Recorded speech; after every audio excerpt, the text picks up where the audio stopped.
संयुक्त राष्ट्र सुरक्षा परिषद में भारत के लिए वो पल आ ही गया जब उसे अमेरिका और रूस में से किसी एक का साथ देना था।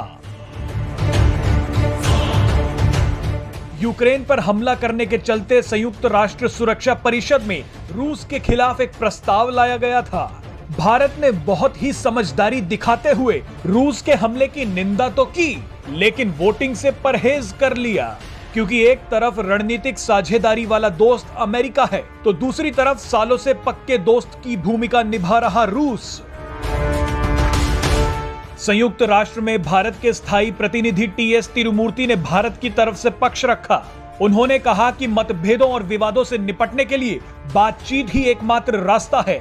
भारत ने कहा कि ये खेद की बात है कि कूटनीति का रास्ता छोड़ दिया गया है। बहरहाल वोटिंग से अनुपस्थित रहकर भारत ने रूस और अमेरिका दोनों को एक संदेश दिया है। यहाँ आपको एक बेहद ही दिलचस्प बात बताते हैं। 1962 के युद्ध के दौरान रूस का रुख न्यूट्रल था और अमेरिका ने चीन के खिलाफ भारत को हर मदद पहुंचाई थी।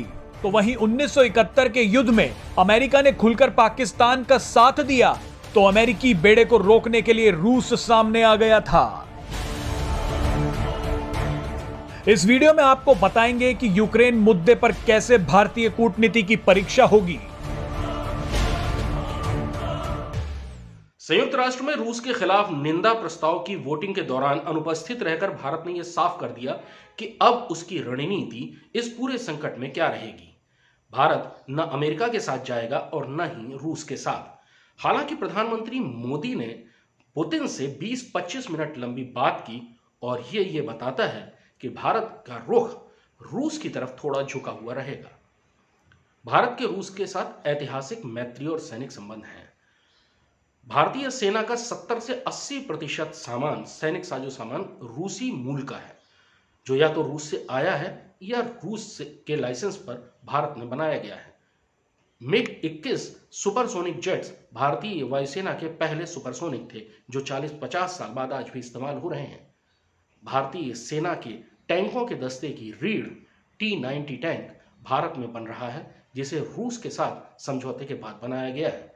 भारत और रूस के सहयोग से बनी BrahMos cruise supersonic cruise missile Bharat के लिए पहला बड़ा विदेशी ऑर्डर लेकर आई है।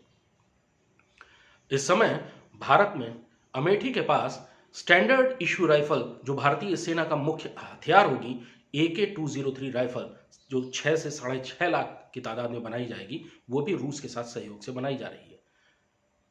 इसके अलावा रूस ने हमेशा भारत के साथ खड़े रहकर अपनी मित्रता साबित की है।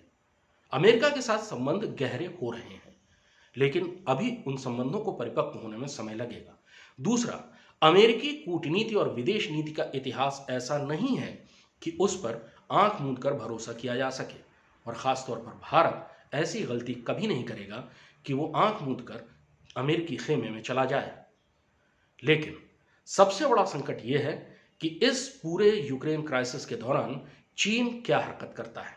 क्या चीन ताइवान को कब्जा करने की कोशिश करेगा, या चीन उसी तरह से भारत के लद्दाख या अरुणाचल प्रदेश के कुछ इलाके कब्जाने की कोशिश करेगा, जैसा उसने 20 अक्टूबर 1962 को किया था, जब रूस और सोवियत संघ और अमेरिका क्यूबा क्राइसिस के दौरान आमने सामने थे।